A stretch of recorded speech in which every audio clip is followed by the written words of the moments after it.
Hello, je suis Patrick Roufroy et vous êtes sur Planète aussi, le podcast qui vous aide à mieux comprendre et apprécier les bergers australiens et les bergers américains miniatures.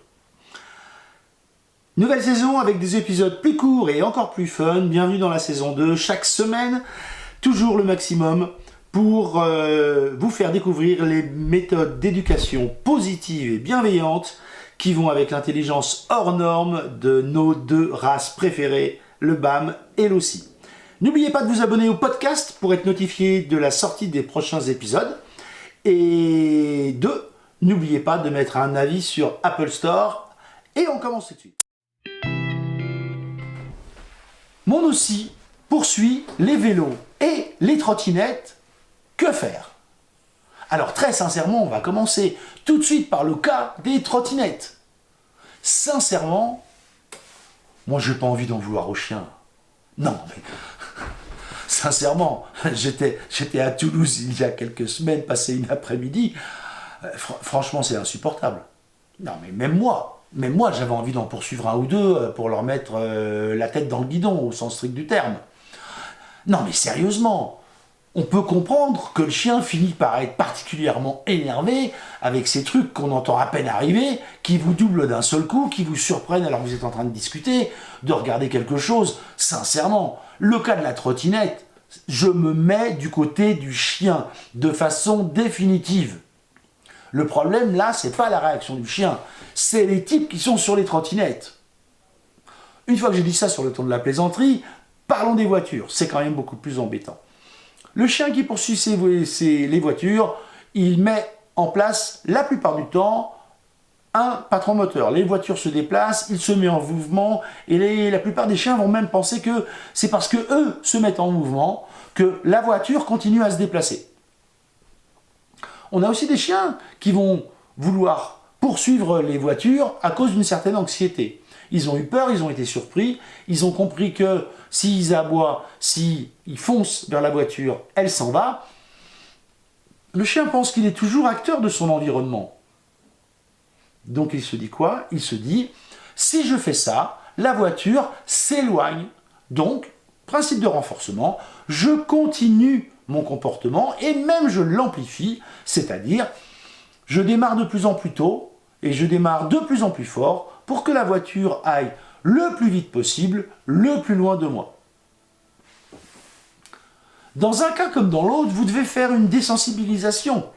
Il n'y a pas d'autre solution de garder le chien sous contrôle, avec motivation, et de réduire peu à peu la distance avec les voitures. C'est un vœu pieux. C'est ce que vous devez travailler. Mais mon job d'éducateur comportementaliste m'a montré qu'il y a des fois où c'est juste pas possible. Parce que si vous êtes en maison, en ville, dès que vous sortez, les voitures sont là tout de suite. Et donc vous n'avez pas l'opportunité de travailler. Il faudrait pouvoir mettre le chien dans une bulle, l'emmener dans un endroit où on peut travailler à 25 mètres de la rue passante, réduire ensuite à 20 mètres pour réduire à 15 mètres, etc., etc. C'est ce travail-là que vous devez faire.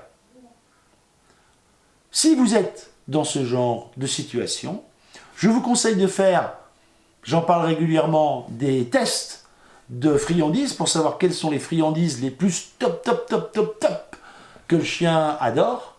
Et quand vous aurez ces friandises-là, vous ne les utilisez que pour les sorties difficiles, les moments où la valeur de votre récompense est largement supérieure à l'intérêt qu'il va porter aux voitures. Mais attention, si vous faites ça tous les jours, la valeur de la récompense qui était au début exceptionnelle, si elle devient quotidienne, ou en tout cas très, très régulière, elle aura au fur et à mesure du temps de moins en moins de valeur.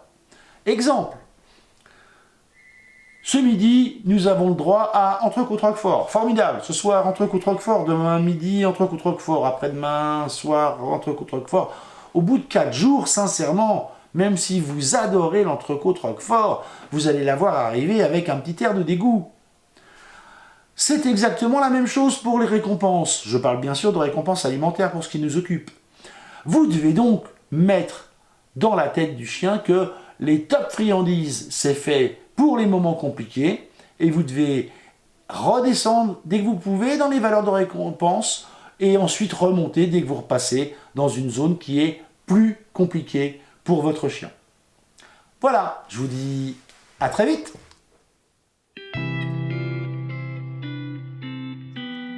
Merci d'avoir écouté ce podcast ou ce vlog. Si vous le regardez sur YouTube, n'oubliez pas de mettre un j'aime juste là. N'oubliez pas, si vous êtes sur le podcast, d'aller mettre un avis 5 étoiles sur le Apple Store. Enfin, n'hésitez pas à partager, n'hésitez pas à mettre des commentaires partout où vous le souhaitez et vous abonner soit au podcast, soit à la chaîne YouTube. Je vous remercie 1000 fois, ça aide beaucoup à faire connaître mes émissions, le podcast et le vlog. Merci, à très vite sur Planète aussi.